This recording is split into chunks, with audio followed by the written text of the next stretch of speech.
continuamos conversando con el historiador, ensayista, profesor universitario Rafael Arraiz Luca. Estaba preguntándote sobre el tiempo actual venezolano. Sí, Mucha gente uno los escucha, bueno, a propósito de que, bueno, se han ido mucha gente del país, la crisis económica, el problema de la inflación, la falta de abastecimiento de alimentos, bueno, temas de la agenda diaria. Pero hay quienes dicen, estamos viviendo el peor momento de Venezuela, el peor momento de nuestra historia. ¿Hasta dónde es cierto eso? yo creo que no. Esto me lo han preguntado en reuniones de amigos y la verdad es que no, porque cuando tú ves lo que está pasando en Venezuela en 1814, que Boves ha tomado Valencia y viene sobre Caracas y Bolívar y la población caraqueña inician la huida a Oriente. Estamos hablando de La 20 migración a mil Oriente, sí. personas que salen de Caracas y llegan a Cumaná, y No en van en el, ferry, a caballo y a y pie, a y pie. mueren como 5.000 personas por el camino, y la ciudad queda totalmente devastada. Es un momento trágico, terrible. El terremoto de 1812 había ocurrido 2 años antes. Otro momento muy difícil de nuestra vida republicana es la Guerra Federal, Ujú. 5 años, y el país queda en las ruinas, arrasado, sin dinero. Cuando comienza a gobernar Juan Crisóstomo Falcón, envía a Antonio Guzmán Blanco a buscar dinero a Europa, y Guzmán va y viene pidiendo créditos porque aquí no había nada, absolutamente nada. De modo que son momentos muy, muy duros. El momento que estamos atravesando, muy duro, muy Y del difícil. tiempo presente, digamos, del tiempo de Gómez hacia nuestros días, por No, ejemplo. sí, sí creo que es la crisis más profunda que hemos tenido, porque es una crisis de orden económico y político, es decir, es verdaderamente dramático. Ni tú ni yo recordamos haber visto las escenas de pobreza y de gente hurgando en la basura que estamos viendo hoy en día a diario, y la escasez de medicinas y los problemas en los hospitales. Es decir, aquí en Venezuela hubo una seguridad social más o menos sostenida hasta esta crisis que se está presentando, que yo no recuerdo nada así, ¿no? Ahora, esto es consecuencia del modelo actual, es una herencia de viejos modelos, o sea, ¿qué es lo que nos está pasando históricamente? O sea, el rentismo, que es una de las cosas, por ejemplo, bueno, tú tuviste la oportunidad de entrevistar a Blar Pietri, digamos que Sí. quien habló de la necesidad de sembrar el petróleo, ¿no? Ujú. El rentismo, lo que estamos viviendo en este momento es una consecuencia del rentismo, del populismo, estatismo, en fin, hay muchos conceptos que la gente trata de asociar a lo que nos está pasando, ¿no? Yo creo que si vemos la película larga, con distancia, en lo que está en crisis es el modelo del rentismo petrolero, Mm, pero que no comienza como cree la gente con Acción Democrática en el 45, comienza con Medina Angarita, ujú. con la ley de hidrocarburos del 43 y una ley que se pasa por alto, que es la ley de creación del impuesto sobre la renta. ¿Por qué ahí comienza el rentismo? Porque hasta ese año de 1943, ¿qué percibía el Estado venezolano? El 15% Regalías, de las regalías regalías petroleras. petroleras, claro. Y de un viernes para un lunes pasa a recibir el 46,5%.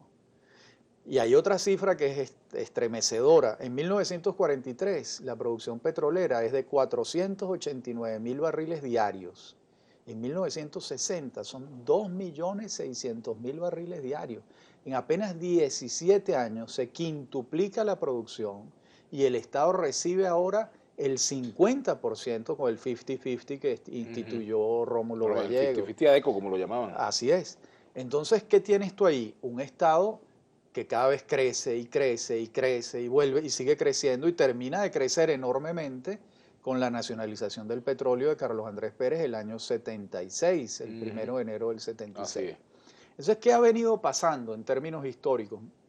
Que hay un Estado sobredimensionado con la llave de los recursos.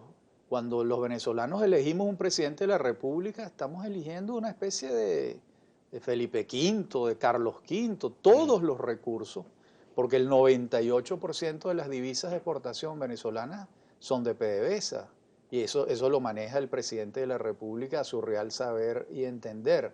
Entonces hay un Estado sobredimensionado y una nación acoquinada, con pocas defensas, el presidente de la República puede hacer lo que le dé la gana en Venezuela, porque ¿quién se le enfrenta? ¿Dónde están los poderes económicos que puedan enfrentarlo? Entonces es una situación, ese modelo está en crisis. ¿Por qué está en crisis? Porque los precios del petróleo cayeron. Si los precios del petróleo... Hay gente que dice que no hay buenos ni malos gobiernos, sino buenos o malos precios del petróleo. Es cierto. Imagínate por un instante, Vladimir, que los precios mañana se disparan a 100. No se resuelven buena parte de los problemas del gobierno.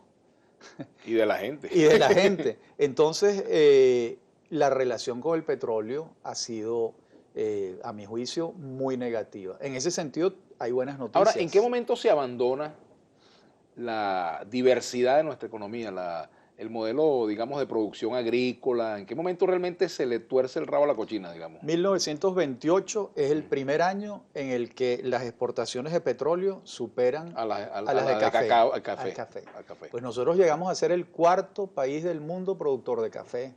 Y por cierto, el café venezolano es muy bueno, incluso mejor que el colombiano. El que tiene fama es el colombiano, pero el café nuestro es excelente. El café, por ejemplo, de la región andina venezolana. Ellos nos ganaron con el café, nosotros con las mises. Exacto.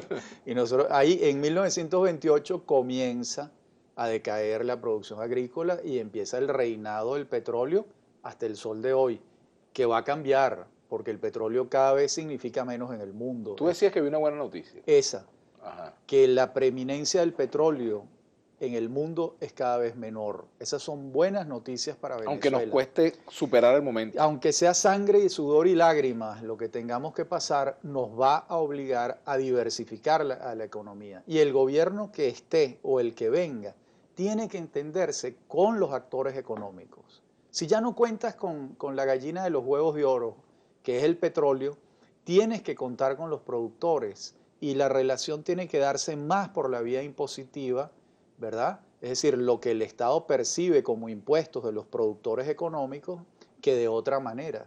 Entonces yo creo que a mediano y a largo plazo son buenas noticias para Venezuela.